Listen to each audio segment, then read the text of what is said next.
33e jour de guerre contre le Hamas, l'armée israélienne continue son avancée et resserre l'étau sur l'hôpital Shifa, notamment où se trouve le haut commandement militaire et politique du Hamas. En attendant, le Nord également a subi les affres de la guerre, ou du moins des roquettes, des obus de mortier, des missiles chars téléguidés du Hezbollah. On en parlera également dans cette édition.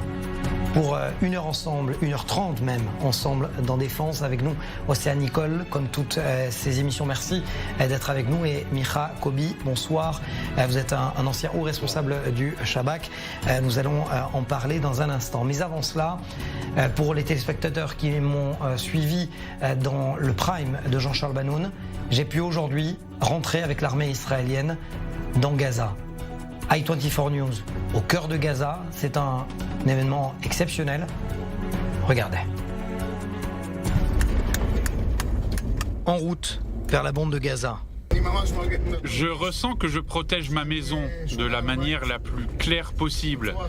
Oui, nous nous sommes tous engagés pendant le Shabbat du 7 octobre et nous savons que nous avons une mission importante à remplir, détruire la menace terroriste provenant de Gaza.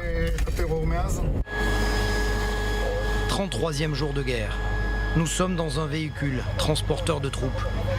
Face à nous, c'est le lieutenant-colonel Gilad Pasternak qui nous escorte aujourd'hui. On fait ce qu'on doit faire. C'est la guerre la plus justifiée possible que nous ayons eu à faire. C'est un devoir d'être là. C'est un devoir de respecter notre engagement. Parce que nous n'avons pas d'autre lieu où aller. Tous les soldats, tous les officiers comprennent qu'on nous fait confiance et combattent avec détermination, bravoure et rapidité pour respecter les objectifs fixés par nos dirigeants. Nous venons de franchir la frontière entre Israël et la bande de Gaza. Nous sommes à l'intérieur du territoire gazaoui. Dans quelques instants, nous allons pouvoir sortir et voir les troupes. Plus d'1 mois après les terribles attaques du 7 octobre, cela fait plus de 10 jours que l'opération terrestre de l'armée israélienne poursuit ses objectifs. Annihiler le Hamas. Une fois sur place, nous sommes les premiers journalistes à découvrir ce à quoi ressemble le corridor humanitaire. Dans cette zone de guerre, au centre de Gaza, sur l'artère principale Salah ad-Din, ces civils de Gaza fuient les combats. C'est assez impressionnant. Derrière nous, c'est le corridor humanitaire. Les Gazaouis qui passent. Et ces soldats que vous voyez juste derrière nous, eh bien, protègent tout simplement non seulement le corridor, mais se protègent eux-mêmes pour éviter d'être pris pour cible. On voit des Palestiniens qui ont les mains en l'air, le drapeau blanc. Nous sommes dans une zone de guerre, au centre de la bande de Gaza. Aujourd'hui, le corridor a été ouvert à 9h du matin jusqu'à 2h de l'après-midi. On peut entendre des heurts d'armes entre les terroristes du Hamas et les soldats israéliens, y compris à l'ouest de Salah ad-Din. Le Hamas n'aime pas du tout que ces boucliers humains quittent le nord vers le sud. C'est ce que Tsahal fait. Séparer les civils des terroristes dans ces zones de combat. Et parmi eux, peut-être des otages israéliens et étrangers. S'il y a des Israéliens ou des personnes qui parlent hébreu, ne pas avoir peur, venez vers nous. S'il y a des otages parmi vous, venez voir les soldats, n'ayez pas peur. Tant pour les officiers que ces soldats, l'objectif ici reste le même. L'un des premiers objectifs, c'est de combattre les tunnels. Nous trouvons des tunnels partout dans la bande de Gaza.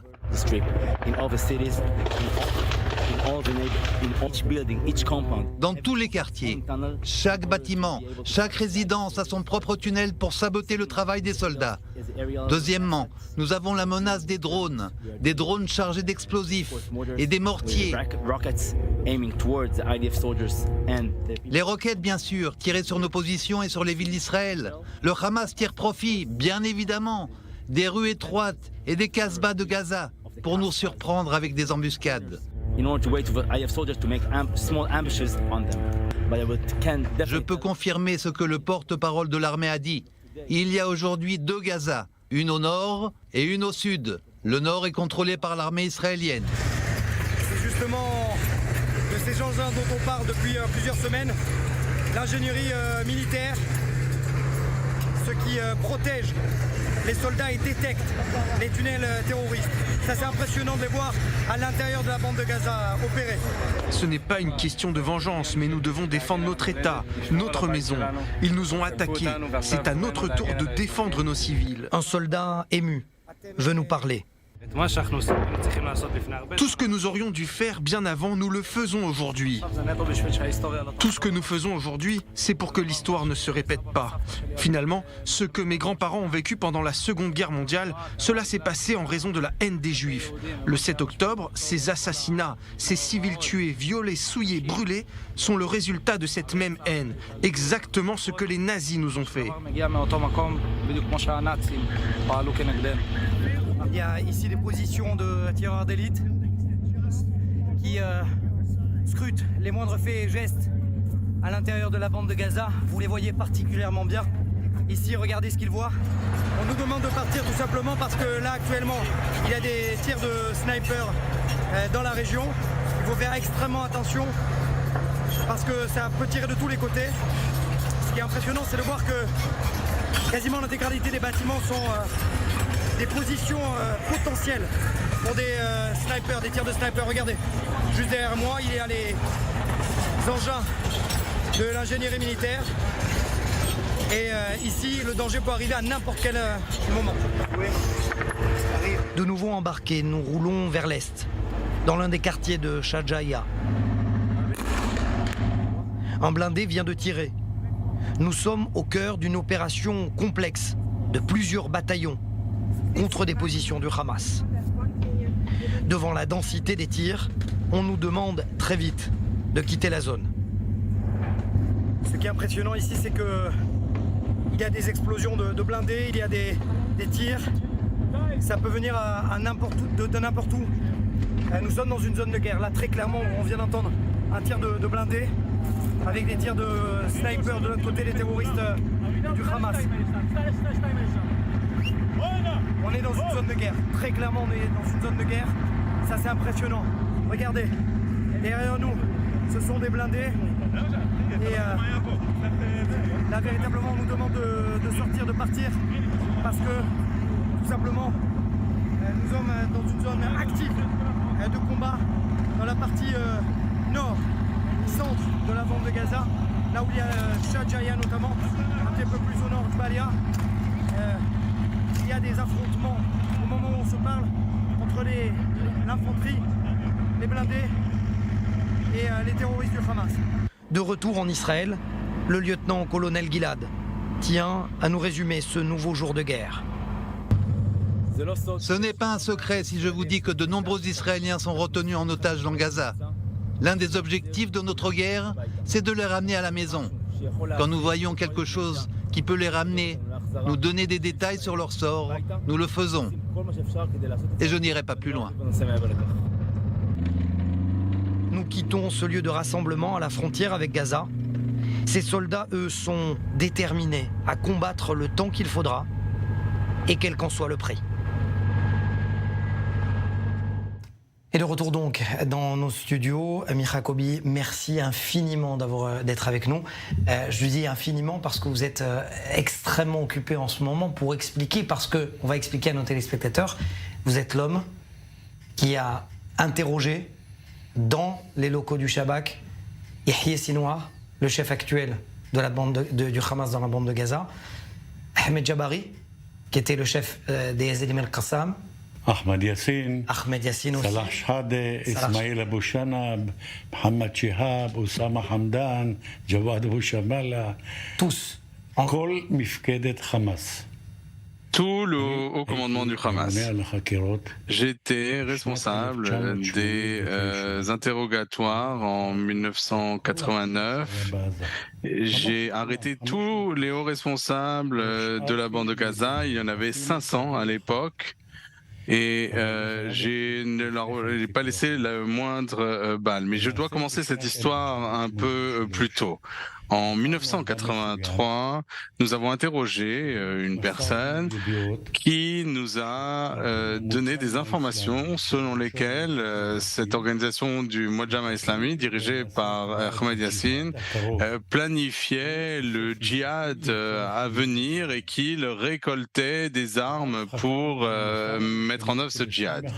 Et il nous a donné les noms de 25 individus qui était le commandement de cette organisation. Nous avons arrêté ces 25 personnes de ce mouvement dirigé par Ahmed Yassine. C'est le premier que j'ai interrogé, ensuite Shradeh. Et j'ai décidé de commencer par le haut de la pyramide. Et beaucoup d'entre eux étaient des médecins, des avocats, c'était des notables.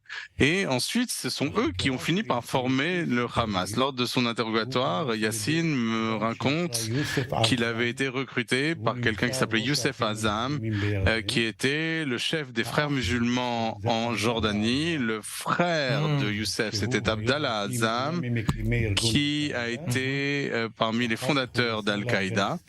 Puis ensuite, il est parti en Afghanistan pour être aux côtés de Bin Laden et de Mohammad Zahouri. Je suis obligé de vous poser la question. Ça veut dire en clair que vous êtes l'un des premiers à ne pas avoir été surpris dans cette comparaison Al-Qaïda, Daesh, Hamas.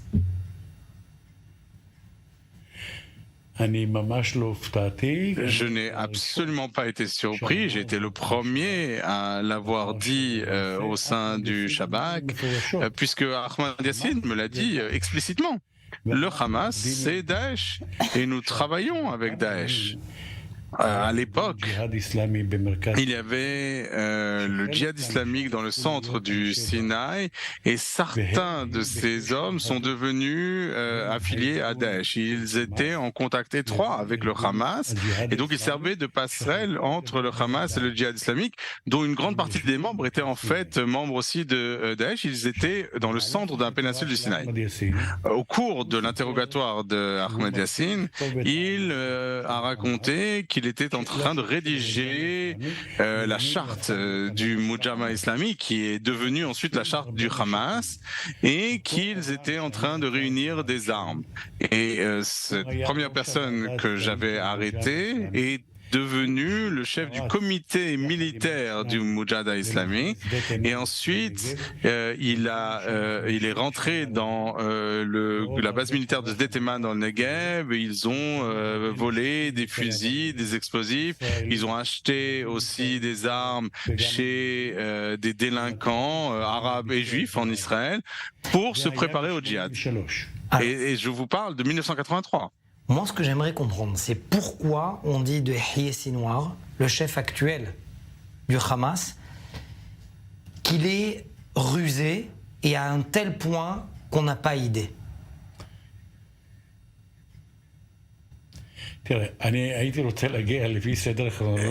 J'aimerais, si vous respectez un petit peu la chronologie avant d'arriver à Yahya Sinwar. Sinwar, je l'ai rencontré la première fois en 1988. Il a préparé une charge explosive chez lui avec quelqu'un qui s'appelait Rafi Mouchtar.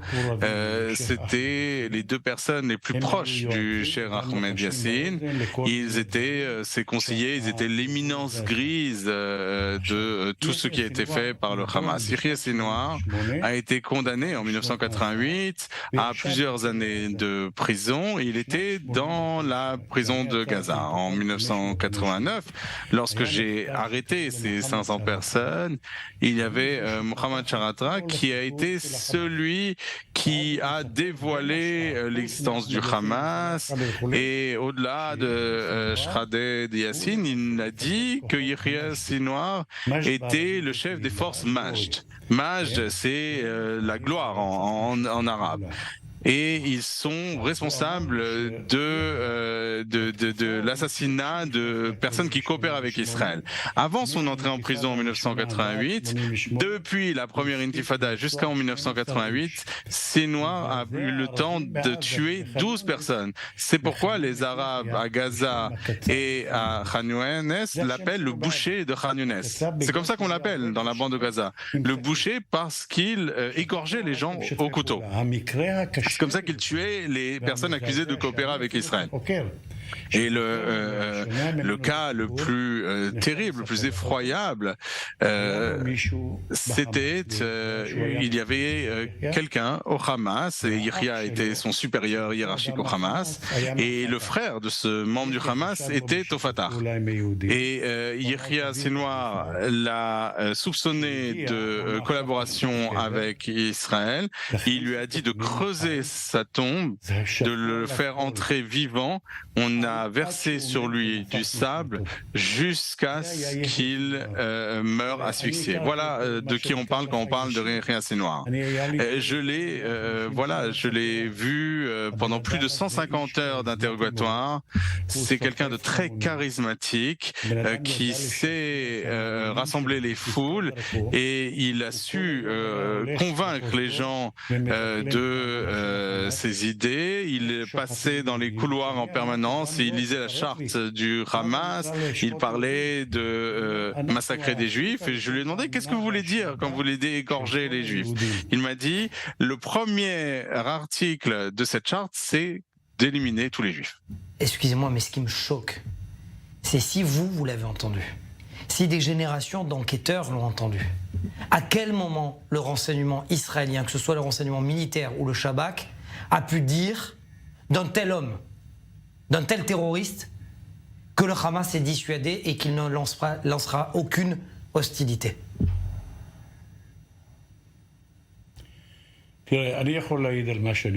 Moi, je peux vous parler de ce que moi j'ai fait. Depuis 1989 et jusqu'à ce jour, presque chaque année, j'étais à la télévision israélienne, j'ai écrit des articles, j'ai accordé des interviews à tous les journaux, j'ai averti, j'ai sonné toutes les alarmes, et j'ai dit que Yehia Sinwar et le Hamas, de manière générale, étaient l'organisation la plus dangereuse sur Terre pour les Juifs, pour les chrétiens et pour les Arabes. Je l'ai dit, j'ai averti, et malheureusement, l'État d'Israël est un petit pays qui était préoccupé par toutes sortes de choses. Il y a eu les guerres au Liban, il y a eu toutes sortes d'affaires. Et les estimations qu'on a communiquées aux dirigeants, le Shabak, vous savez, c'est un organisme formidable, avec les meilleurs éléments qui y travaillent. Et ils sont très motivés dans leur travail. Donc nous avons transmis du matériel très clair aux dirigeants du Shabak de l'époque. C'est eux qui devaient le soumettre au gouvernement, à l'armée. Ce n'est pas nous qui décidions de la politique à suivre. Si ça avait été moi, j'aurais éliminé le Hamas alors qu'il était encore un petit groupuscule. Je ne l'aurais jamais laissé avoir des missiles, des tunnels. Beaucoup d'erreurs ont été commises. Mais il va falloir examiner tout cela après la guerre. En ce moment, le Sahel doit battre le Hamas, éliminer les Hamas jusqu'au dernier.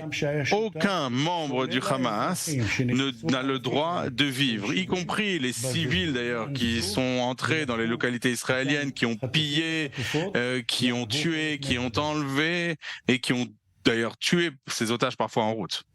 Mais Jacobi, est-ce qu'on peut imaginer, dans le plus grand des imaginaires, que l'armée israélienne, non pas depuis les airs, mais depuis le sol, sait où se cache Yehia Sinwar et ce qui se passe à l'hôpital Shifa?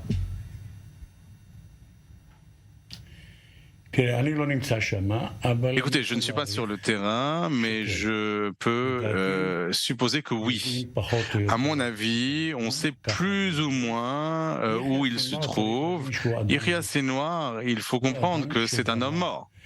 C'est un homme fini. Il ne vivra plus. À mon avis, il ne se rendra pas. De son point de vue, il a eu la plus grande réussite. Il se considère comme un dirigeant islamique, religieux fanatique, peut-être un successeur de Salah ad-Din, de Saladin.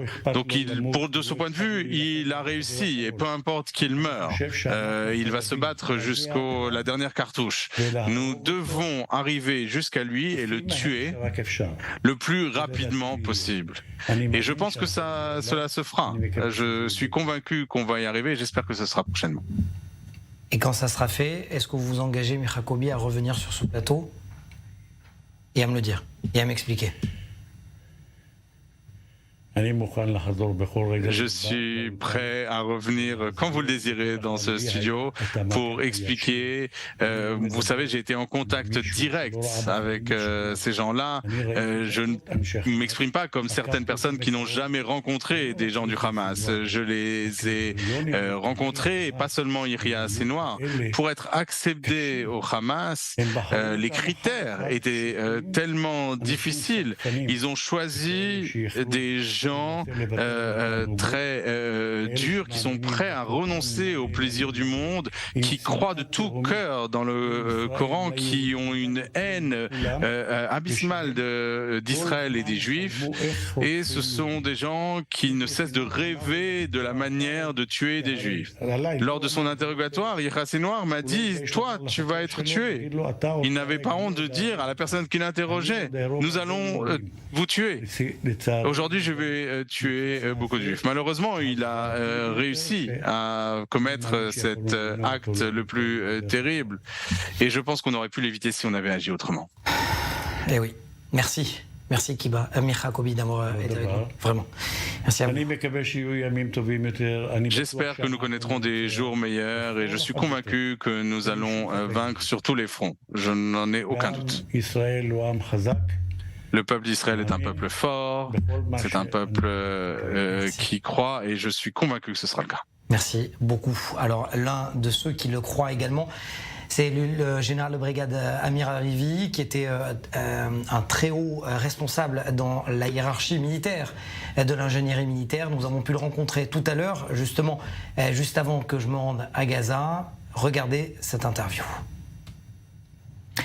Amir Harivi, merci de vous joindre à nous dans Défense. L'armée continue d'avancer bien évidemment dans Gaza. On aimerait parler avec vous de l'ingénierie militaire dont vous avez fait partie au cours de votre carrière. Quel est le rôle de cette unité au cours de cette guerre ? Oui, d'abord, la manœuvre est composée de deux éléments, le déplacement et le feu. Et en fait, le génie militaire est celui qui est responsable de permettre le déplacement suivi des troupes qui avancent. Leur avancée est évidemment avec des obstacles, avec des bombes, avec des ruines de bâtiments qui les bloquent. Et donc, le génie militaire doit permettre le déplacement et l'avancée. Ils ont aussi le rôle qui est peut-être un peu moins dominant dans le combat contre le Hamas, c'est-à-dire d'empêcher l'ennemi d'avancer, permettre à nos forces d'avancer, empêcher l'ennemi d'avancer. Et le dernier rôle qui est massif et essentiel, c'est la destruction d'infrastructures, entre autres, déceler et détruire les tunnels de tout ce réseau de tunnels souterrains. Et donc, destruction en surface et en souterrain. Destruction d'énormément de munitions que l'on détecte, les lanceurs de roquettes, les RPG, etc. Donc, que ce génie militaire détruit pour enlever toute cette menace. Pouvez-vous nous dire ce que c'est de travailler sous le feu en même temps de découvrir les tunnels ? Eh bien, je dirais que la nécessité du génie militaire est énorme dans ce type de combat urbain, en milieu urbain. Donc le génie militaire, c'est en fait une unité qui va croissant. En fait, aujourd'hui, ils sont plus importants que les blindés. Ils ont déjà même plus en nombre plus important dans l'armée parce qu'ils ont un rôle qui va croissant sur le champ de bataille. Pour répondre à votre question, en fait, ce qui se passe, c'est que les forces avancent avec énormément de forces de feu, depuis le sol, et puis le soutien aérien et maritime, et en fin de compte, ils prennent un premier contrôle d'une zone, d'un espace défini, et ensuite il faut traiter cet espace où il y a des menaces en souterrain et au sol, et c'est là que le génie militaire intervient. Il trouve les entrées des tunnels, ils les détruisent, ils lèvent les menaces à partir de bâtiments, de ruines, ils doivent trouver les pièges et autres endroits piégés par des bombes, et en fait ils stabilisent l'espace, si vous voulez, y compris dans la protection des troupes. Ils mettent des obstacles, ils sécurisent les bâtiments pour que les forces puissent se mettre en place, donc pour que l'espace soit totalement sécurisé et totalement propre d'obstacles et d'ennemis. Oui, parce qu'il y a une vraie différence. C'est-à-dire que là, il y a plus de 200 otages et kidnappés. Alors comment on fait pour avancer, découvrir les tunnels et en même temps faire attention aux otages ? En fait, Tzahal essaie d'obtenir les renseignements les plus précis sur l'endroit où apparemment les otages se trouveraient. On a des suppositions dans toute cette zone, et cela influence énormément la manière d'avancer et d'utiliser la force de feu, parce que nous ferons tout notre possible pour éviter de porter atteinte aux otages. En fin de compte, plus nous prenons le contrôle du terrain, on arrivera au moment où les forces de Tzahal arriveront à des lieux où se trouvent probablement les otages, même si c'est en sous-sol. Il faudra encercler cet endroit et faire ce qu'on fait à chaque fois qu'on fait dans les négociations pour libération des otages. Il faudra à ce moment-là négocier, et généralement ça se fait dans un appartement, dans un bâtiment en surface. Et bien cette fois-ci ce sera en sous-sol, et à mon avis quand on arrivera dans un lieu qui sera entièrement encerclé et où on aura une situation où nous avons des terroristes avec des otages dans un tunnel qui est encerclé, où l'on contrôle les entrées et les sorties, et si en fin de compte les preneurs d'otages ne libèrent pas ces otages, eh bien ils mourront avec eux dans ce tunnel. Je suppose que quand ils comprendront cela, ils se rendront et libéreront les otages. C'est une situation très complexe, très difficile, et il faudra arriver à ce moment où nous encerclerons un tel lieu et nous négocierons pour donner de l'eau, de la vie pour tous ces gens et pour permettre la libération des otages. Alors, général de brigade de réserve Amir Avivi, j'ai lu dans un reportage que l'ingénierie militaire, notamment l'unité Yahalom, l'unité d'élite de l'ingénierie militaire, avait plusieurs cordes à son arc, dont notamment la possibilité d'arrêter la ventilation dans les tunnels. Est-ce que vous pouvez nous expliquer exactement ? Mais oui, bien sûr. En fait, en fin de compte, les tunnels sont très profonds. On ne peut pas rester dans un tel tunnel sans génération d'air, sans renouvellement d'air et sans énergie. Et donc, si vous prenez le contrôle du territoire au-dessus du tunnel, vous arrivez aux sources énergétiques qui permettent d'envoyer de l'air dans ce tunnel. Et donc, en effet, on peut arriver à une situation où, en fait, vous empêchez l'aération du tunnel, et ça oblige tout le monde à sortir. J'imagine quand même qu'il y a d'autres outils, on l'a vu notamment pour la découverte des tunnels dans le Nord. Est-ce que vous pouvez nous expliquer exactement ? Tzahal, durant des années, a développé des instruments dans le domaine de la robotique, par exemple, pour lever des bombes. Pendant des années, on n'enlève plus les bombes à main humaine, mais avec des robots qui s'occupent d'endroits minés ou piégés. Et donc, ça n'est pas nouveau, et c'est quelque chose qui s'est beaucoup développé dans tous les domaines, et dans l'unité Yahalom, qui est à la pointe de ces capacités de combat en tunnel, ils ont développé beaucoup de capacités. Écoutez, Amir Avivi, l'une des choses qui nous a le plus choqué, et moi-même personnellement, parce que j'ai fait des reportages autour de cette barrière de sécurité, de cet obstacle souterrain, cette barrière n'a pas tenu le 7 octobre. Est-ce que vous pouvez regarder les téléspectateurs droit dans les yeux et leur dire que l'obstacle souterrain va fonctionner, qu'il n'y aura pas de nouveaux tunnels qui vont franchir la frontière? La conception principale qui n'a pas fonctionné, c'est que nous avons permis à une armée terrorisme énorme de se trouver à 1 mètre de notre frontière. Et nous avons supposé qu'avec cette énorme armée, s'ils décidaient de nous attaquer, on le saurait à l'avance et qu'on pourrait s'y préparer. Et donc ça, c'est une conception qui a échoué. Et le résultat, c'est qu'on ne peut plus faire confiance aux renseignements pour nous prévenir et donner l'alerte. Et donc, il faut apprendre à se mesurer à ça et que cette armée soit éradiquée. Il n'y aura plus besoin d'avoir des protections ou des abris, ni même de frontières en réalité, avec une barrière. Il y a quelques rencontres, on a fait une rencontre de tous les spécialistes du génie militaire et on a parlé de l'obstacle qui n'a pas été construit par le génie militaire d'ailleurs. Tsahal a décidé de le faire par la logistique. Grave erreur. Et donc on a commencé à débattre de cela et je leur ai dit, vous savez, de mon point de vue, c'est un débat inutile. Moi j'attends qu'à la fin de cette guerre, au lendemain, il n'y ait même pas besoin de barbelés, rien, que tout soit ouvert parce qu'il ne restera plus rien. Il n'y aura plus un terroriste, il n'y aura plus une arme. Et c'est là la leçon que nous devons tirer. C'est vrai pour Gaza, pour la Judée et Samarie et pour les centaines de milliers d'armements qu'ont les Arabes israéliens et pour les unités de Radwan et autres forces du Liban. Nous devons lever toutes ces capacités et les liquider sans penser à leurs intentions. Il ne faut pas qu'ils aient des capacités, quelles que soient leurs intentions. Excusez-moi, pardonnez-moi de répéter la question, mais est-ce que vous pouvez quand même confirmer que l'obstacle souterrain a bien fonctionné le 7 octobre et fonctionnera bien à l'avenir?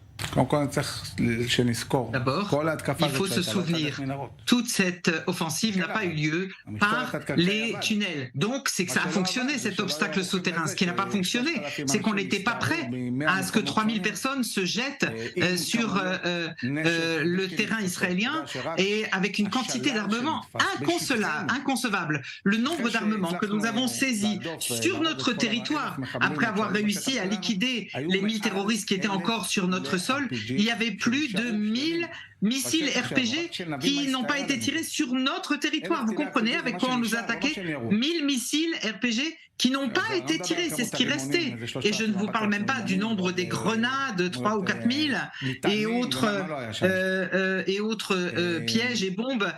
Bref, donc nous devons absolument nous assurer qu'il n'y aura plus ce type de capacité. Et donc je pense que l'objectif de la guerre qui a été fixé par les politiques de liquidation absolue de ces organisations, du djihad, du Hamas, démantèlement total des infrastructures terroristes, et s'assurer que cela ne se remette pas en place. Pour que ça ne se répète pas, il faut faire 2 choses. Il faut avoir le contrôle de la frontière de l'Égypte pour qu'il n'y ait pas d'entrée de toute capacité par la frontière égyptienne, et vous avez besoin de coopération partout à Gaza comme on l'a en Judée et Samarie, pour qu'à chaque instant on puisse entrer et que n'importe qui lève la tête, nous puissions la décapiter immédiatement. Allez, on passe du sud au nord, ça sera ma dernière question.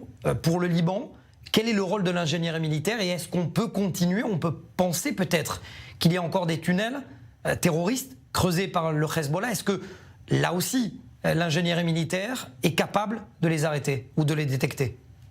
Tsahal n'a pas trouvé un tunnel, mais tout un réseau de tunnels dans une énorme entreprise qui a montré une quantité invraisemblable de tunnels comme auprès du Hamas en 2014, qui étaient faits pour faire venir des tas de terroristes de l'unité Radwan qui sont bien plus entraînés et armés que les unités Nourba du Hamas.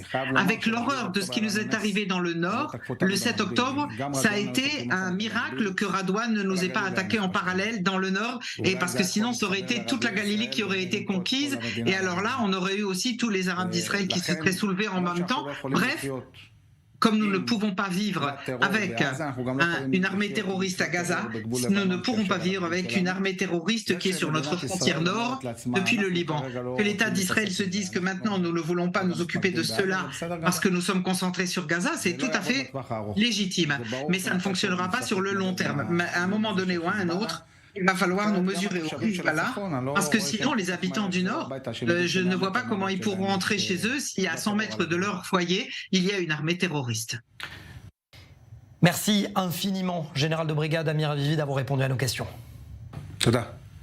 Merci. Allez, on enchaîne ce numéro de défense avec vous, Général Gershon Hacohen. Merci de répondre à nos questions. Je sais que vous êtes extrêmement occupé, Général. Vous êtes, rappelons-nous quand même, vous êtes engagé quasiment bénévolement d'ailleurs auprès de l'état-major de l'armée israélienne pour aider non seulement le front nord mais également le front sud.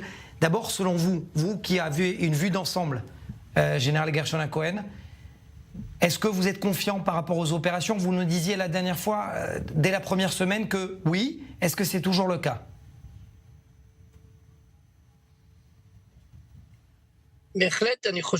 Absolument. Je pense que Tzahal, sous la direction directe du commandement sud et de l'état-major, en coordination pleine et entière, réussit à mener les troupes de manière tout à fait pertinente.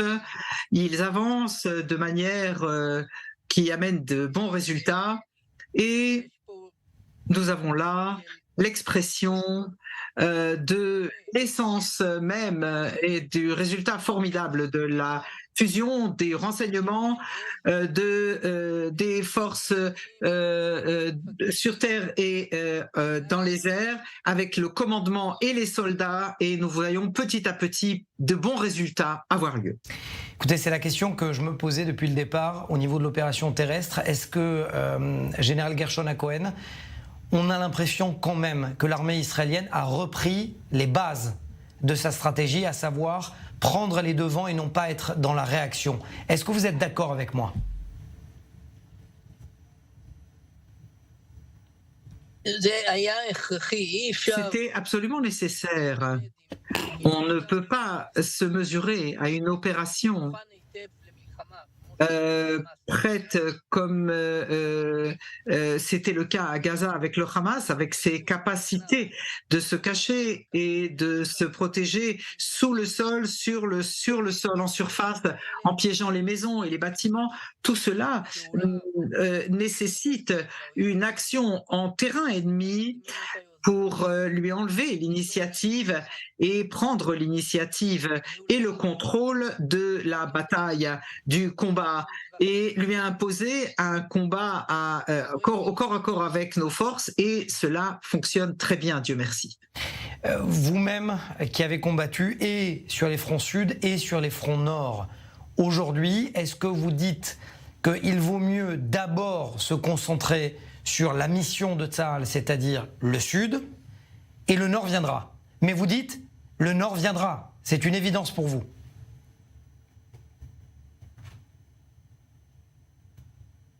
Tout est ouvert, comme l'a dit Nasrallah. Pour l'instant, la carte stratégique, les ordres du Premier ministre et la coordination avec les Américains, tout se concentre sur le sud. Et le nord est sur la défensive, déploiement défensif, en comprenant bien qu'il faudra faire des efforts pour ne pas arriver à une guerre. C'est là la politique, décider, réagir en fonction de ce qui est possible sans aller vers une escalade guerrière. Et les résultats obtenus dans le Sud, nous continuerons à avancer tant que faire se peut. Merci, Général Gershon Hacohen, d'avoir été avec nous, de nous avoir apporté certaines lumières sur ce qui est en train de se passer sur le terrain, tantôt le front sud que le front nord. Merci beaucoup à vous d'avoir répondu à nos questions. Et je me tourne vers Miri Maman, qui est à Ashkelon. Miri, bonsoir. Merci de prendre le temps, justement, après une très très longue journée, vous également, du côté du sud du pays. Miri, tout à l'heure, le porte-parole de l'armée israélienne a déclaré, il était clair, les taux se resserrent sur l'hôpital Shifa. Oui, effectivement, les troupes israéliennes ont entouré, encerclé, mis sous enceinte, si vous voulez, l'hôpital Shifa, et c'est tout simplement parce que il y a des infrastructures terroristes qui sont sous cet hôpital. D'ailleurs, ce n'est pas nouveau, hein, Mathias, en faisant une petite recherche pour pouvoir répondre à cette question, eh bien, j'ai vu qu'en 2007, lorsque le Hamas a pris le pouvoir, eh bien, le Fatah avait déjà attaqué l'hôpital Shifa parce que le Hamas s'y trouvait. Et donc, c'est une délicate opération que devra mener l'armée de Tzahal Tsahal et les troupes de Tsahal parce que, comme vous le savez, des civils sont à l'intérieur, des civils qui s'y sont réfugiés et que le Hamas empêche de partir vers le sud du pays. Mais donc, on sait qu'en dessous, il y a le commandement également général de l'organisation terroriste, sans compter qu'il se dit qu'il est possible que certains otages sont également détenus en dessous de l'hôpital Shifa. Donc vous voyez, les taux se resserrent petit à petit, et notamment avec ces tunnels qui partent et qui se rendent jusque sous l'hôpital Shifa. Donc ces tunnels sont détruits systématiquement, sont vérifiés par l'ingénierie de l'armée, l'unité d'ingénierie de l'armée israélienne, d'abord pour désamorcer d'éventuelles bombes, mais aussi pour tuer le maximum de terroristes qui s'y logent, et puis surtout pour empêcher ces terroristes de pouvoir quitter les dessous de cet hôpital, puisque ce sera une opération très délicate, Tsahal qui tente toujours de faire partir les Palestiniens, les civils du nord de la bande de Gaza pour le sud, pour pouvoir avoir plus de liberté d'action. Depuis Ashkelon. Océane Nicole, bonsoir. On en a parlé depuis plusieurs semaines. Il y a bien évidemment une aide américaine, mais il y a une pression aussi américaine. Tout à fait. Depuis le début, on savait évidemment que Washington et Jérusalem sont plus que jamais alliés. Et là, ça s'est en effet vu depuis le début de cette guerre. Dès le 8 octobre, donc au lendemain du massacre, les États-Unis ont tout de suite envoyé un porte-avions, l'Eisenhower. Depuis, il y en a eu un autre. Donc il y en a actuellement 2 qui sont en Méditerranée. Et ça, c'est directement un message qui est adressé à l'Iran, au Hezbollah. Et c'est clairement un message de Washington pour dire clairement aux 2 alliés, aux 2 proxys iraniens, et bien de ne pas se joindre au combat. Les États-Unis qui font donc pression. Il y a aussi, on l'a vu, un ballet diplomatique assez incroyable. Il y a Joe Biden qui est venu ici, qui a rencontré Benjamin Netanyahou. Il y a eu 3 visites d'Anthony Blinken en l'espace d'1 mois, 3 visites du secrétaire d'État américain ici en Israël. Il y a Lloyd Austin aussi, le secrétaire à la défense, qui est venu aussi en Israël. Et il y a donc pour le porte-parole, il y a un soutien militaire, un soutien financier. Il y a Joe Biden, le président américain, qui a demandé une aide de 14,3 milliards de dollars pour Israël, et ce en plus des 3,8 milliards que les États-Unis donnent à Israël chaque année pour le déploiement des 2 porte-avions.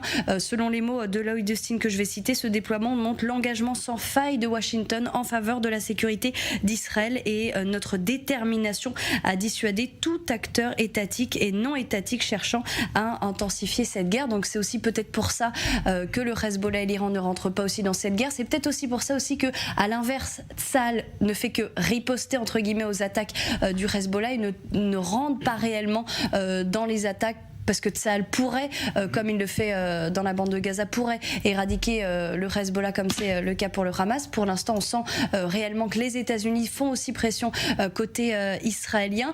Il y a aussi de l'aide militaire. Il y a les États-Unis qui prévoient de transférer des bombes de précision. Israël qui demande aussi l'envoi de 200 drones suicides avec des portées plus longues de 40 km, avec une autonomie aussi également plus longue. Donc on voit que vraiment les 2 pays sont là encore plus que jamais alliés.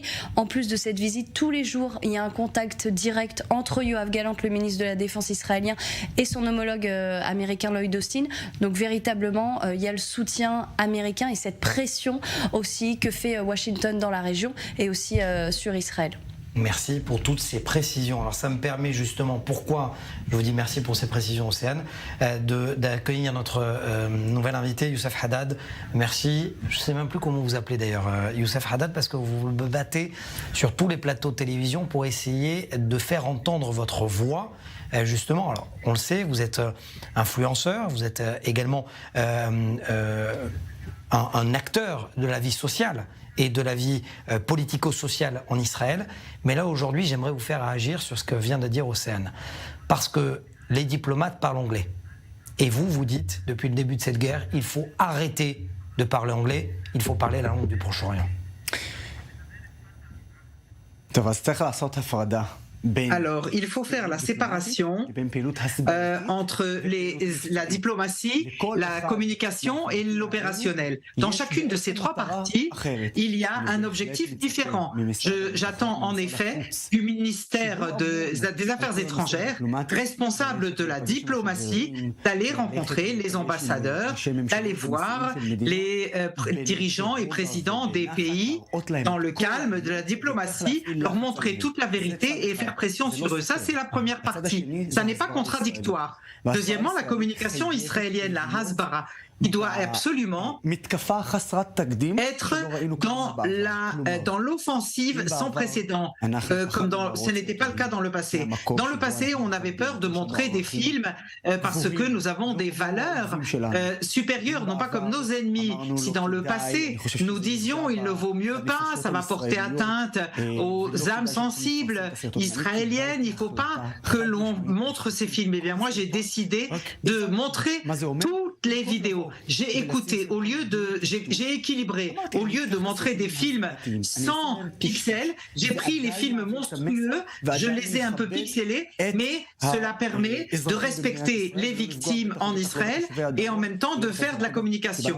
Et d'ailleurs, j'ai pris une décision de ne rien publier sur les soldats de Tzahal, rien sur les soldats de Tzahal, parce que c'est ça quand on parle en arabe. Je ne veux pas leur donner le plaisir de montrer nos soldats en souffrance. Et maintenant, le côté opérationnel, celui qui pense pour un instant qu'il y a un autre diplomate dans le monde qui a le droit de déterminer notre réaction, il se trompe gravement et je vais vous expliquer pourquoi. Le 7 octobre, c'est nous qui avons été attaqués. Le 7 octobre, le Daesh Hamas est rentré en Israël, a conquis le Sud pour un moment, il a assassiné des gens de notre peuple, il a violé nos femmes, il a décapité nos enfants, a torturé les parents alors que les enfants regardaient, il a torturé les enfants lorsque les parents regardaient. Et ensuite, ils ont enlevé 240 civils israéliens dans Gaza, de l'âge de 3 ans jusqu'à 60, 70 ou 80 ans, que personne n'ose nous faire la morale, nous faire la leçon et nous dire comment nous sommes censés réagir. Et là, j'en arrive à ma conclusion quand je viens dire que Tzahal doit réagir avec toute sa puissance, et je parle de terroristes.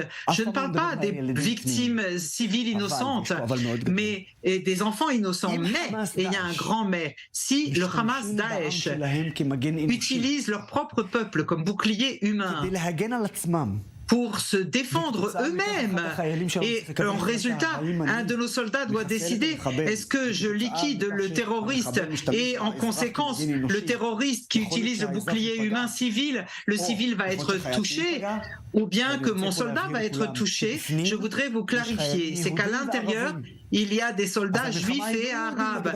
Alors ce n'est pas une guerre des juifs contre les arabes, c'est pas les Israéliens contre les Palestiniens, c'est la guerre de Tzahal et d'Israël et le bon contre l'organisation terroriste barbare qui s'appelle Hamas Daesh. Et donc moi, je préférerais 1 million de fois la vie des soldats de Tzahal à toute autre vie humaine, quand en particulier les responsables sont l'organisme terroriste Hamas Daesh. Qu'avez-vous à répondre aux diplomates français qui vont au Qatar et qui disent il faut faire preuve de discernement dans l'usage de la force? Et je vous ai vu répondre cette phrase, Ahlan wa sahlan ila shahr al-awsat, c'est-à-dire bienvenue au Proche-Orient. Ça me fait rire, parce que vous dites Qatar, on va au Qatar. Le Qatar, c'est un pays qui finance le terroriste, qui finance Al Jazeera, qui est une chaîne, qui est la branche télévisée du Hamas, qui a humilié à plusieurs reprises l'État d'Israël. La première fois, par exemple, quand nous, en Israël, quand le Premier ministre, le ministre des Affaires étrangères, l'État d'Israël publie l'image d'un bébé brûlé, et Al Jazeera Jazeera parle d'un chien malade en se moquant de ces images. C'est monstrueux. Al Jazeera ont publié en direct le bombardement de l'hôpital Shifa. Et c'était pas un bombardement de l'hôpital, c'était le parking de l'hôpital. Mais ils ont en direct envoyé le bombardement du djihad islamique. On a vu l'atteinte et quand ils ont compris la catastrophe, ils sont passés tout de suite à autre chose. Ils savaient ce qui se passait. Ils coopèrent avec le Hamas. Alors vous me dites, qu'est-ce que vous dites aux diplomates français qui vont au Qatar? D'abord, si vous allez au Qatar, eh ben, sachez que vous allez dans un État qui finance le terrorisme. Et si vous pensez que les Israéliens, et c'est la plus grosse erreur de l'État d'Israël, qui a légitimé le Qatar pour devenir l'entremetteur ou l'intermédiaire. Ça n'est pas le langage du Proche-Orient. Vous savez ce que moi je ferais? Il y a l'Égypte, qui est une option bien meilleure, alors que c'est évidemment le moindre mal. Et pourtant, nous ne pouvons pas. Comment est-ce qu'on peut appeler le Qatar tierce partie alors qu'ils sont en fait les représentants du Hamas, avec un aspect plus appétissant? Si on veut parler la langue du Proche-Orient, on doit dire l'Égypte est celle qui doit faire l'intermédiaire avec Israël, et c'est notre condition, pas le Qatar. C'est notre condition pour négocier ou pour avoir de l'aide humanitaire ou libérer les otages. J'aimerais vous faire réagir, parce que tout à l'heure, Micha Kobi m'a dit que ce qu'il a interrogé Yahya Sinwar à un moment, il lui a dit « J'espère que je vais te tuer un jour ». Et j'aimerais vous poser une question, non pas pour vous manquer de respect, mais j'aimerais comprendre, Youssef Haddad, est-ce qu'en arabe, il y a une sorte d'expression à dire à celui qui dit « je vais te tuer ». Parce que dans le judaïsme, on dit « si quelqu'un veut te tuer, lève-toi et tue-le avant ». En arabe, on dit comment? Je pense, je ne veux pas considérer comment on dit ça en arabe. Je veux justement parler de ce qui s'est passé ici, chez Yahya Sinwar. Parce que je ne sais pas si beaucoup le savent, Yahya Sinwar allait mourir. Il avait un cancer létal et celui qui a sauvé sa vie, c'est l'État d'Israël. Il était en prison ici et ils l'ont soigné. Nous avons sauvé la vie de celui qui est responsable de la plus grande catastrophe de l'État d'Israël. Dans l'histoire de l'État, il faut bien comprendre, c'est nous qui lui avons sauvé la vie. Alors je voudrais vous dire, et dire à Yahya Sinwar, pardon, et j'ai déjà fait passer ce message en arabe à tous les habitants de Gaza en arabe. Je leur ai dit et je le répète, c'est le message que j'ai fait passer. Ça veut dire quoi? Cela veut dire amenez-nous la tête de Sinwar. J'ai dit ça aux gens de Gaza. Je dirais même plus, le film que j'ai fait et qui a été vu plus d'1 million de fois, je l'ai dit au nom de l'État d'Israël. Pourquoi je me suis permis de le dire au nom de l'État d'Israël? Parce que le ministre de la Défense, Yoav Gallant, a dit aux habitants de Gaza, amenez-nous la tête de Sinwar, ça raccourcira la guerre. Et c'est alors que j'ai décidé, parce que Gallant parle en hébreu, alors j'ai profité de mon arabe, je suis un arabe israélien, et j'ai fait passer ce message aux habitants de Gaza.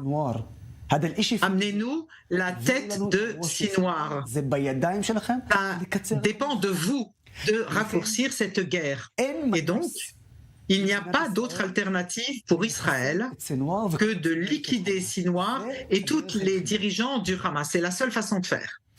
Et Yahya Sinwar, justement, Océane, a été libéré dans le cadre de l'accord Shalit en 2011. Exactement, Gilad Shalit, on s'en souvient, c'est ce soldat franco-israélien qui avait été pris en otage. C'était en 2006 et il a été retenu pendant 5 ans aux mains du Hamas, détenu dans la bande de Gaza. Et au bout de 5 ans, il y a eu énormément de négociations pendant plusieurs années, plusieurs mois, plusieurs années entre Israël et le Hamas. Et à la fin, eh bien, Gilad Shalit, donc un soldat israélien, a été échangé contre, je vais vérifier pour bien pas dire de bêtises, contre 1027 prisonniers qui étaient donc détenus, des prisonniers palestiniens détenus ici en Israël. Quand on dit prisonniers, ce sont des prisonniers sécuritaires, donc clairement des terroristes. Et parmi ces terroristes, il y avait ce fameux Yahya Sinwar qui est à la tête, qui est clairement dans le viseur de Tsahal et celui qu'il faut absolument éliminer, le numéro 1 donc du Hamas dans la bande de Gaza. Je voudrais faire une remarque importante aussi sur ce que les diplomates français à propos du Qatar. Moi, j'ai vécu en France quelques mois et j'avais des amis, des Français non pas immigrants et pas de la minorité extrémiste qui soutient le terrorisme. Eh bien, ces Français-là, je voudrais leur poser la question suivante. Qu'est-ce que vous auriez fait si une organisation terroriste vous avait enlevé 1400 Français et avait massacré et brûlé et violé et décapité le Français moyen? Pas l'immigré extrémiste. Il dirait clairement, nous devons les frapper durement et vous pouvez le dire bien mieux que moi. Vous le savez. Y a-t-il un Français qui serait prêt à faire un cessez-le-feu et à négocier? Et c'est quoi un cessez-le-feu?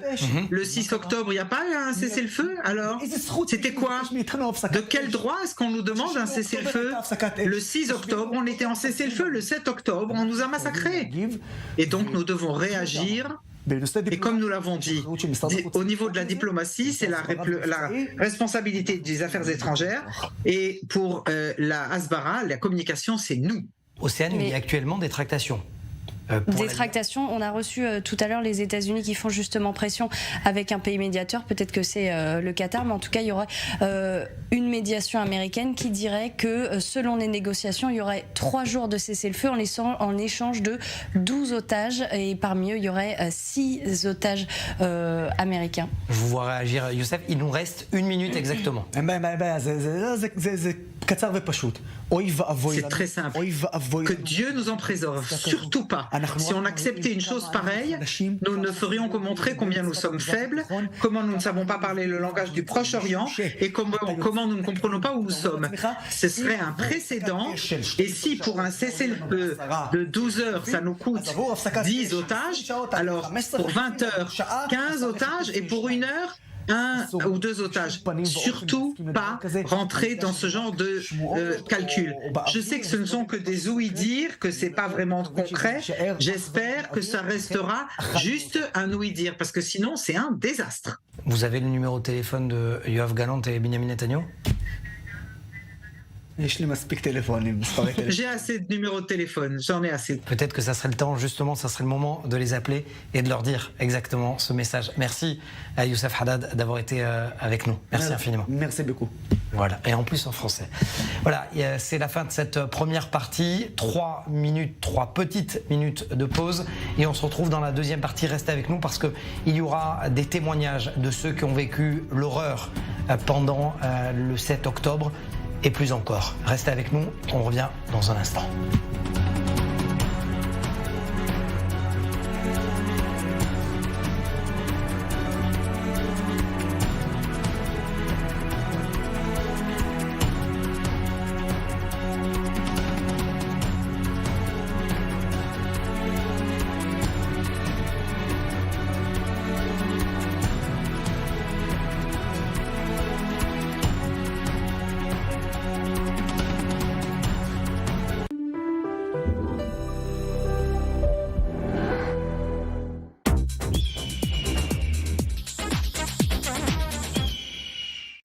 C'est l'histoire de Mathieu qui a repris l'entreprise familiale.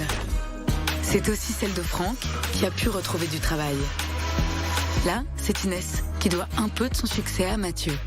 Et cette belle aventure collective a commencé dans le bureau de Juliette, conseillère Banque Populaire. Banque Populaire, la réussite est en vous.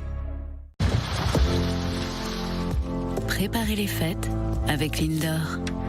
En savourant un moment de pur bonheur, un chocolat infiniment fondant. Découvrez la nouvelle recette Lindor, caramel pointe de sel, par les maîtres chocolatiers Lindt.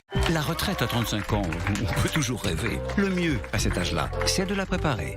Commencez dès maintenant avec mon PER d'Interinvest. Rendez-vous sur interinvest.fr. Take me to a place where happiness is in the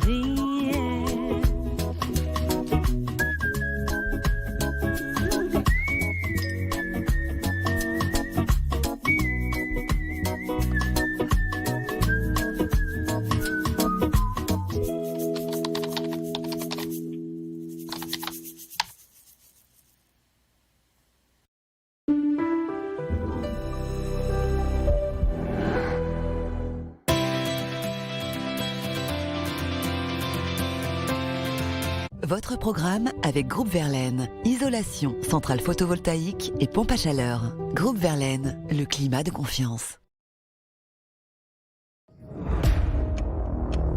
Plusieurs milliers de morts et de blessés et le bilan ne cesse de s'alourdir. Nous vous livrons des témoignages, les récits d'horreur de ceux qui ont réussi à survivre, la détresse des familles des otages détenus à Gaza, les actes de bravoure de ceux qui ont sacrifié leur vie face à la barbarie. Des images choquantes et explicites pour que le monde sache. La guerre d'Israël contre le Hamas, c'est à suivre en continu sur i24 News.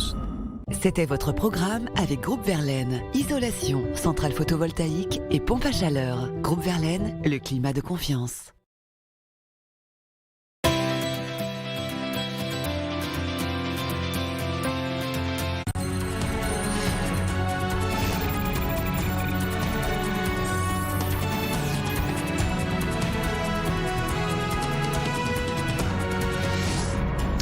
Deuxième partie d'En Défense, une demi-heure ensemble pour parler, expliquer et se souvenir avec vous. Oz Sasson, merci d'être resté aussi tard. Vous faites partie de ce que l'on appelle la Kitat Konenut, c'est-à-dire les services de sécurité de ce village de Shlomit. Vous êtes parti à 8 et vous êtes revenu à 4. Le jour du 7 octobre, vous avez décidé de quitter votre village et d'aider pourtant des gens que vous ne connaissez pas forcément, de rouler quelques minutes, d'aller dans le village de Prigan parce que vous saviez que là-bas des terroristes se trouvaient.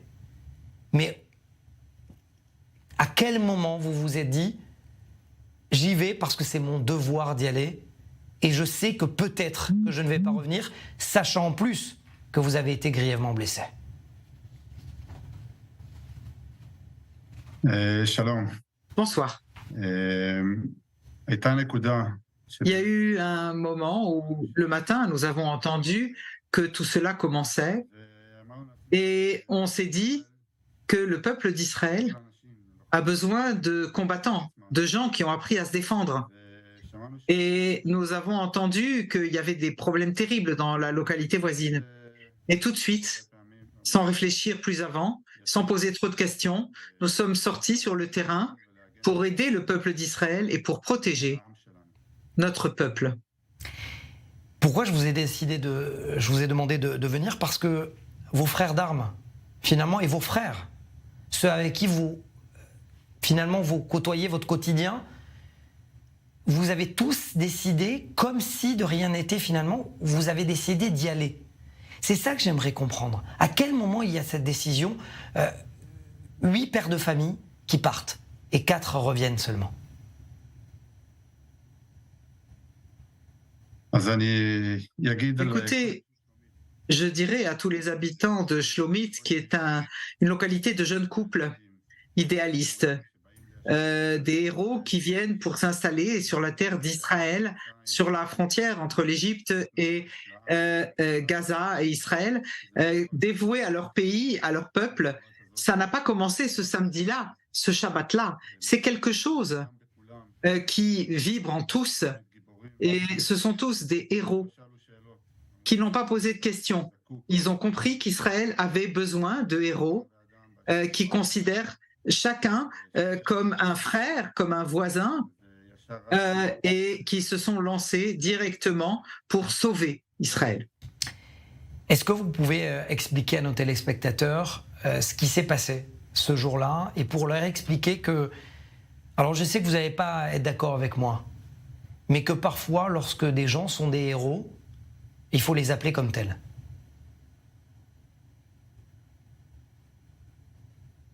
Je vais vous expliquer rapidement le début de cette matinée quand on s'est réveillé avec les terribles alertes que nous avons entendues. On a pris notre matériel que nous avions reçu du KKL qui nous avait offert des casques et des gilets pare-balles pour pouvoir nous défendre, nous protéger. Il y a eu un bruit terrible dans le ciel, il y a eu beaucoup d'alertes Et le commandant de notre localité a commencé à recevoir des alertes de pénétration de terroristes partout. On a fait rentrer tous les habitants dans leur maison. Nous nous sommes tous lancés pour sortir et défendre notre village. Et nous avons vu qu'on avait besoin de nous à Prigan. Et donc, on a envoyé 8 combattants, tous des héros, tous des gens forts. Et nous sommes partis défendre les habitants, le conseil régional, nos voisins. Oui, ce sont des héros. Et ceux qui sont tombés, Aviad, Cohen et Roven Shishportish, et Becholswerd et Emmanuel Ravid et Uriel Bibi, tous, ce sont des gens extraordinaires qui considèrent chaque individu sans faire de différence de race, de religion ou d'appartenance, qui voient le bon dans chaque être humain. Et il était naturel pour eux de se lancer à la défense. Ils se sont tout de suite lancés pour me sauver parce que j'avais été gravement blessé et 3 autres amis avec moi. Et ils sont tombés vraiment en héros. Finalement, qu'est-ce qu'on retiendra de ce jour du 17 octobre? Et si vous aviez un message un mois plus tard, à dire au monde, parce que c'est pour ça aussi que je vous ai demandé de venir. Je sais que vous avez beaucoup témoigné, que vous êtes peut-être fatigué après autant de jours, vous avez été vous-même grièvement blessé, mais si vous aviez un message à dire au monde, ça serait lequel? Je veux dire au monde et à tous, et en particulier au peuple d'Israël, que le message le plus important maintenant, c'est l'unité. Nous devons être unis. Nous avons vu qui s'est battu les premières heures des combats. Des gens, des kibbutz, des moshav, des religieux, des laïcs. Tout le peuple d'Israël est sorti pour se battre. Et c'est ça le message essentiel. Il faut l'union sacrée de nous tous ensemble, même si nous avons des divergences d'opinion, mais ce n'est que comme ça que nous pouvons vaincre et être forts. Écoutez, c'est un message d'optimisme, un message de détermination pour un homme qui a combattu avec bravoure, justement. Merci, Ossasson, d'être resté aussi tard. Et on vous souhaite prompt rétablissement, bien évidemment, et surtout d'être là pour ceux et celles qui sont partis ce jour-là, qui ont été assassinés. Merci d'avoir réagi. Merci beaucoup. Merci à vous. Et de ces hommes, justement, qui ont réagi avec bravoure, on parle d'autres hommes également, des services et des unités de la police. Regardez ce sujet qu'a préparé Océane Nicole, et on en parle juste après. Samedi 7 octobre, moins d'une heure après le début de l'assaut du Hamas en Israël, plus d'une dizaine de terroristes lourdement armés entrent dans la ville d'Ofakim. Alertés par les sirènes et les appels de nombreux habitants en détresse, les policiers vont à la confrontation avec les terroristes. J'étais en route pour le commissariat et je recevais des appels de personnes qui me disaient qu'elles entendaient des tirs. Au début, je n'y croyais pas trop, mais j'ai laissé la voiture au milieu de la route, j'ai sorti mon arme et j'ai commencé à courir. Et quand j'ai commencé à courir, j'ai entendu les tirs. Une balle est passée juste au-dessus de ma tête. J'ai vu un terroriste que j'ai éliminé. Il y avait un autre terroriste avec une Kalachnikov et un gilet avec plein de munitions. Je l'ai aussi touché avec l'aide d'un de mes collègues. On a continué le combat. Il y avait plein de terroristes. 5 terroristes se réfugient dans cette maison. À l'intérieur, Rachel et David Ederi. Ils sont pris en otage par les hommes du Hamas. Dehors, des dizaines de forces de police et au sol, des corps sans vie. J'ai regardé à l'intérieur de la maison et j'ai su qu'il y avait des terroristes en haut des escaliers. Je suis rentré doucement, j'ai pris une chaise en plastique que j'ai jetée dans les escaliers et j'ai commencé à monter en insultant en arabe. Et j'ai entendu des mots en arabe très nets. Et puis quelqu'un a parlé en hébreu et m'a dit « Nous allons bien, mais il y a des terroristes avec des grenades ». Et nous avons commencé les négociations avec les terroristes. Les terroristes réclament de la nourriture, de l'eau ainsi que du matériel médical. Ils demandent aussi un téléphone portable. Une demande qui sera refusée par les forces israéliennes. Il y avait un terroriste dans les escaliers et un autre qui tenait Rachel et qui avait une grenade au-dessus de sa tête. On a continué les négociations pendant que les forces du Yamam étaient en train de se préparer. Tous les officiers ont reculé, moi je suis resté avec les terroristes et j'ai reculé pour laisser le Yamam entrer. Ils ont pu neutraliser tous les terroristes et les 2 otages ont été libérés sans avoir été blessés. Les terroristes resteront au total près de 15 heures dans cette maison en prenant en otage Rachel et David. Vers 2 heures du matin, matin grâce à l'intervention des forces spéciales de la police des frontières et des policiers d'Ofakim. Le couple sera sauvé. Tous les terroristes seront éliminés. Et justement, j'ai pu me rendre cette semaine à Sderot pour rencontrer l'un des officiers des Yassam. Écoutez, regardez, beaucoup d'émotions et beaucoup de bravoure aussi.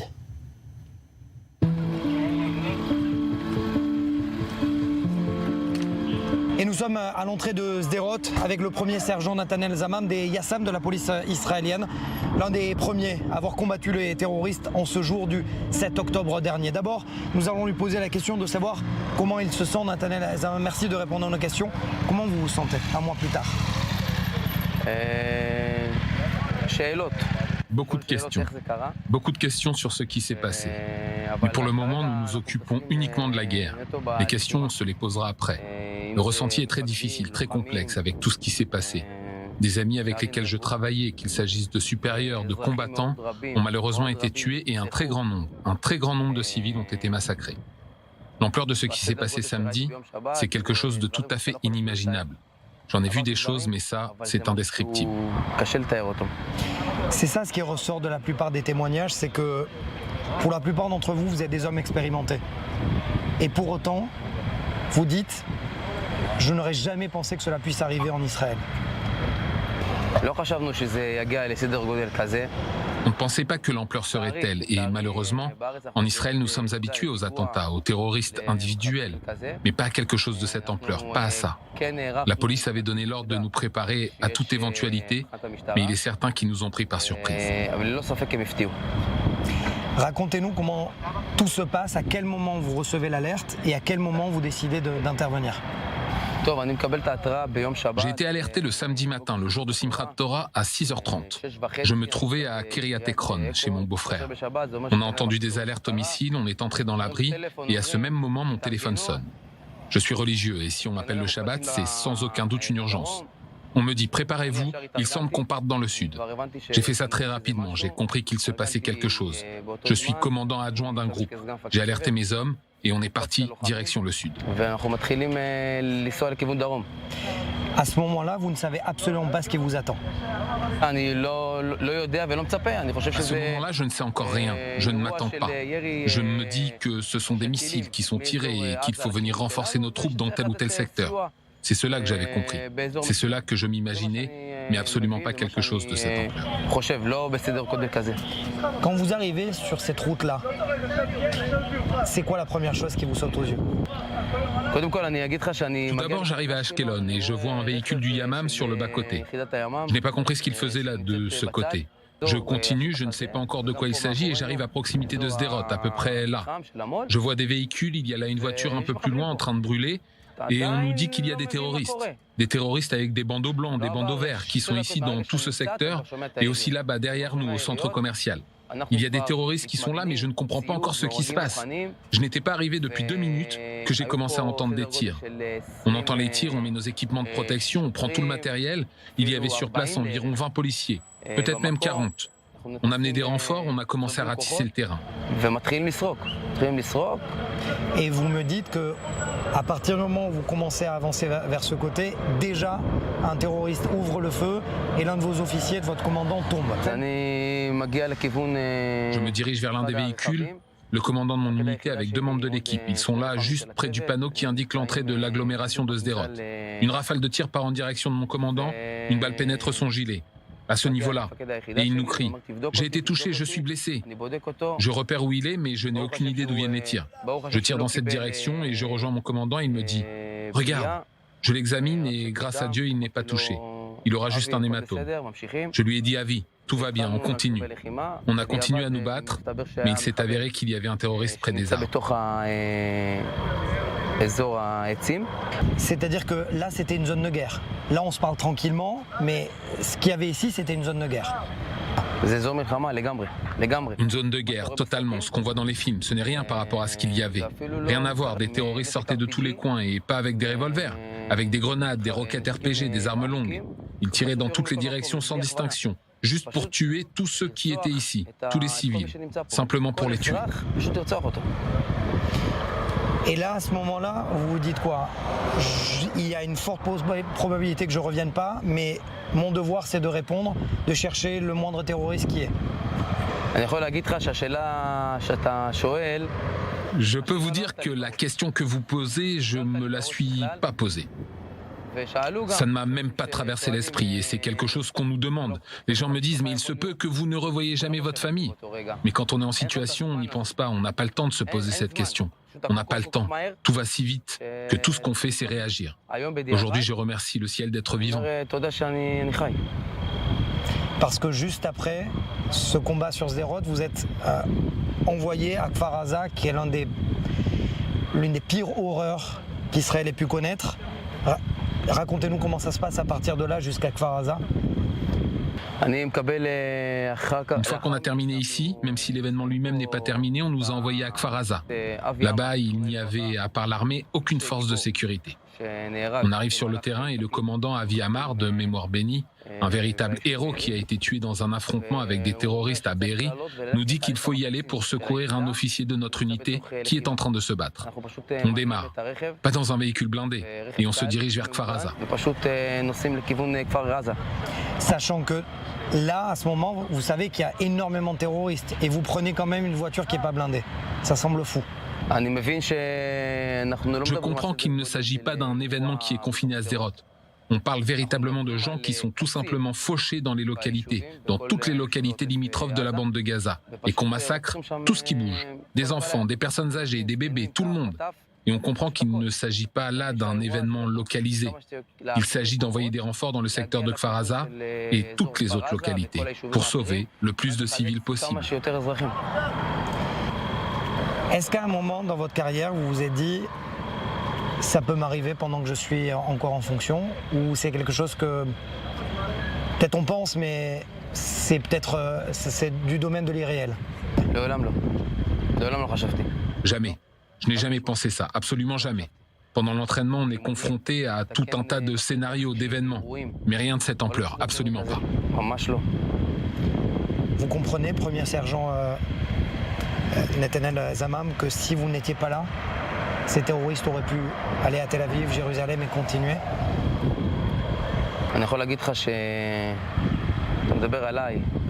Je peux vous dire que vous me parlez à moi personnellement, mais sachez qu'il y a des centaines de policiers si courageux, de véritables héros. Et si cette organisation, la police, n'avait pas été là, je peux vous dire sans hésitation que le massacre, malheureusement, aurait été bien pire. Les héros, ces policiers qui sont arrivés, toute unité confondue. Les gens sont venus directement de chez eux. Ils sont partis de chez eux, même ceux qui ne sont pas rattachés au district sud, et qui sont venus ici pour prêter main forte. Si les forces de police n'avaient pas été là, il est évident que le massacre aurait été bien plus lourd. Ça veut dire que cette veste-là, finalement, elle porte votre nom. Vous avez été ce jour-là le bouclier du pays. Oui, tout à fait. Vous savez, notre travail, c'est de protéger les civils, de veiller sur eux, à leur sécurité, et c'est ce que l'on nous demande de faire. Et tous les policiers qui étaient ici ont vraiment sacrifié leur vie. Ils ont été tués, c'est triste, c'est très compliqué. Ils se sont sacrifiés pour les civils. Je sens qu'il y a beaucoup d'émotions dans votre bouche, dans vos yeux, mais vous vous forcez à ne quasiment rien laisser transparaître. Pourquoi ? Parce que je peux vous dire que l'officier qui a été tué par les terroristes, Avi Amar, et l'officier qui était au départ dans un autre endroit, Dajar Davidov, ce sont mes supérieurs. Je suis sous leurs ordres et ça fait mal. Ça fait mal. Il y a aussi un autre officier de l'unité dans le secteur de Reim, où il y avait la rave. Lui aussi a été assassiné là-bas. Et des policiers de l'unité sont blessés. C'est très dur. Et on ne peut pas. On est obligé de n'avoir qu'un seul objectif en tête. La guerre n'est pas encore terminée et nous sommes là, en train de discuter, mais tout peut arriver. Tout peut arriver. Au nom des personnes que vous avez sauvées, et c'est mon devoir de vous remercier d'avoir été là ce jour-là.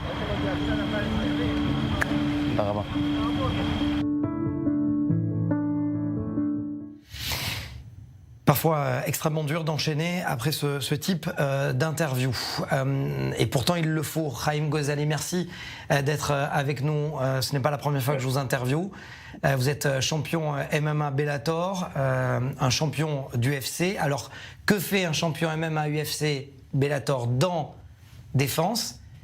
Vous allez nous l'expliquer parce que vous avez eu l'audace, certains diront même un côté suicidaire, d'écrire sur un obus. C'est pour vous, les messieurs qui soutenaient le Hamas en pensant aux sportifs tchétchènes notamment, et eux, véritablement, ont lancé une déferlante d'insultes et voire de menaces contre vous. Est-ce que vous pouvez nous expliquer d'abord? Bien sûr, ça a commencé parce qu'il hurle contre Israël régulièrement à toutes les rencontres. Et j'en ai parlé plusieurs fois dans les réseaux. Et il y a eu le cas au Daghestan, à l'aéroport, où tout le monde allait chercher l'avion avec les Juifs, avec les Israéliens. Et là, j'ai décidé de faire quelque chose comme ils l'ont fait au Daghestan. Tout le temps, je suis dans le sud pour distribuer du matériel aux soldats. J'ai pris un obus dans une des bases et j'ai écrit leur nom et j'ai écrit avec amour de la part de Haïm. Et ça a fait une révolution dans le monde arabe. Ils ont écrit sur moi, ils ont commencé à dire des choses sans arrêt. Jusqu'aujourd'hui, où Hamza a décidé de me menacer de meurtre, il a dit que s'il me chopait, il me tuait. Eh bien, qu'il vienne et qu'il essaye. Il croit qu'on a peur. Qu'est-ce qu'il croit, celui-là? On n'a peur de personne. Excusez-moi, ça me fait sourire, mais je ne devrais pas. Mais ça veut dire quoi? Ça veut dire que ces menaces, pour vous, elles sont de l'ordre de blogueurs, excusez-moi de la trivialité des mots, mais de grande gueule?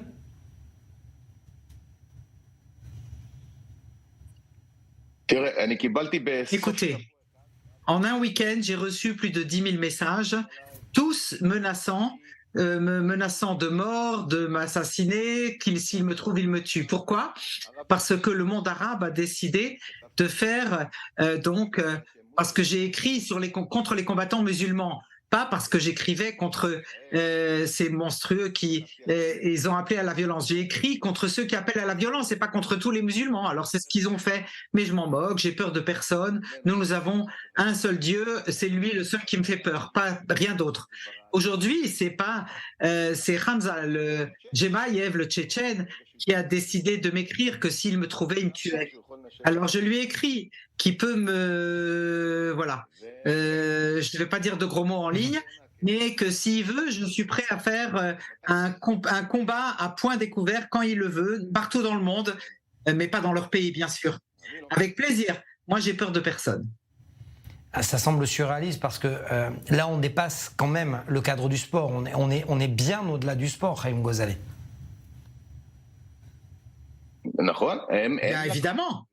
C'est eux qui ont pris leur soutien, leurs copains, ils ont des millions de followers.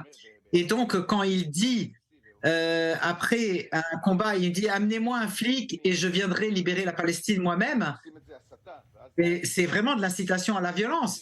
Et puis quand un avion israélien atterrit au Daghestan, et vous avez vu ce qui s'est passé, si on avait chopé les gens, on les aurait tués, c'est effrayant, on joue plus là, c'est eux qui ont commencé à jouer avec ça. Qu'est-ce qu'ils pensent? Que les Juifs sont des peureux et qui savent que lire les livres? Nous battons, on a toujours été des combattants depuis l'époque de la Bible. Alors si c'est ce qu'ils veulent, ils l'auront. Moi j'ai peur de personne. Ils veulent se battre, on se battra. Ils veulent se battre. S'ils veulent la guerre, eh ben, ils l'auront. On a fait l'armée, on sait se battre, on sait se défendre. Et s'ils veulent trouver une arène. Ils veulent trouver la guerre, c'est la guerre. Ils ont choisi la mauvaise personne. Haïm Ghazali, le gros problème, c'est que non seulement vous êtes sur la scène internationale des combats, mais votre fils également. Est-ce que vous n'avez pas peur peut-être que aussi lui-même soit la cible d'attaques ou éventuellement de règlement de compte? Il a déjà été attaqué, on a commencé à l'attaquer lui aussi. Une petite histoire, il y a 2 mois à peu près, je crois. Le champion de Bellator de Daghestan et mon fils lui a écrit « Je me battrai avec toi » il y a 1 mois et demi. qu'est-ce qu'ils ont fait? Ils ont coupé le post et ils l'ont mis sur ma vidéo en disant, vous voyez, ils veulent se battre avec lui parce qu'il est musulman, on va lui montrer. Bref, ils ont tout déformé pour mentir, pour faire comme si c'était maintenant. Alors, il est menacé aussi, mais ça n'est pas grave, ça sert à rien. On ne vit pas dans un monde de peur, ça n'existe plus. Après ce qu'on nous a fait le 7 octobre, ce qu'ils ont fait ici en Israël, tout est fini. Le peuple d'Israël n'a plus peur, il sera uni et nous nous battrons avec tous les ennemis, quels qu'ils soient, que ce soit sur le ring ou en dehors du ring. Ils veulent aller sur le ring, pas de problème. Ahlan wa sahlan, je suis là avec mes 2 points jusqu'à ce qu'ils cèdent. Une dernière question rapidement, Chaim Ghazali. Est-ce que vous êtes protégé éventuellement? Peut-être que vous n'avez pas envie de le dire, mais est-ce que vous êtes protégé ou est-ce que éventuellement les services de sécurité israéliens vous ont approché après ces menaces? Mais non, personne n'est venu vers moi. J'ai pas besoin qu'on me garde. Je sais me préserver seul. Et d'ailleurs, moi et Denis, mon ami, tous les jours, on est dans le sud à distribuer du matériel aux soldats. Je suis tout le temps avec mon gilet pare-balles et on distribue. C'est ça qu'on fait. On est là pour aider le peuple d'Israël, les soldats, à emporter la guerre. Voilà. Alors, s'il veut me trouver, il a qu'à me chercher du côté de Gaza, avec plaisir. Merci, Chaim Ghazali, d'être resté tard pour répondre à nos questions. Voilà, on se quitte justement par ces paroles aussi d'entraide les uns avec les autres, comme disait ce champion à l'instant de MMA Bellator. Avec vous, Océane Nicole, vous avez des images, de belles images. On a envie de regarder des belles images pour terminer cette émission. Notamment de la mobilisation pour la libération des otages, puisqu'hier c'était les 1 mois, les 30 jours Shloshim en hébreu. Donc on a vu un petit peu partout dans le pays de jolies mobilisations. On a vu à Jérusalem des marches, drapeaux israéliens en main, Kikar Dizengoff, place Dizengoff à Tel Aviv. Il y a eu aussi 239 bougies qui ont été allumées. Il y avait des chants, 239 puisque c'est les nouvelles estimations publiées ce soir par Daniel Hagari, le porte-parole de Tsahal, pour ne pas oublier et surtout pour demander la libération de ces otages, puisqu'il faut surtout pas oublier que ça fait maintenant 33 jours qu'il y a donc 239 personnes, des Israéliens, des étrangers aussi, des femmes, des enfants, des bébés, des personnes âgées, des enfants qui dorment. On ne sait pas dans quelles conditions, on n'a aucune nouvelle depuis 33 jours. Donc tout le pays se mobilise et à la manière dont ils peuvent, ils allument des bougies, font des marches avec des drapeaux israéliens en main, justement pour demander la libération de ces otages. Donc 239 selon les dernières estimations publiées ce soir par Tsahal. Merci Océane, et de rappeler à tous nos téléspectateurs qu'il y a des enfants et des bébés dans les tunnels de Gaza qui pleurent, qui n'ont pas leur papa, plus leur maman. Et ça, c'est important de le rappeler au monde. Je répète, il y a des bébés toujours dans les tunnels de Gaza depuis 30 jours. C'est la fin de ce numéro de Défense. Très bonne nuit sur i24 News. L'information continue.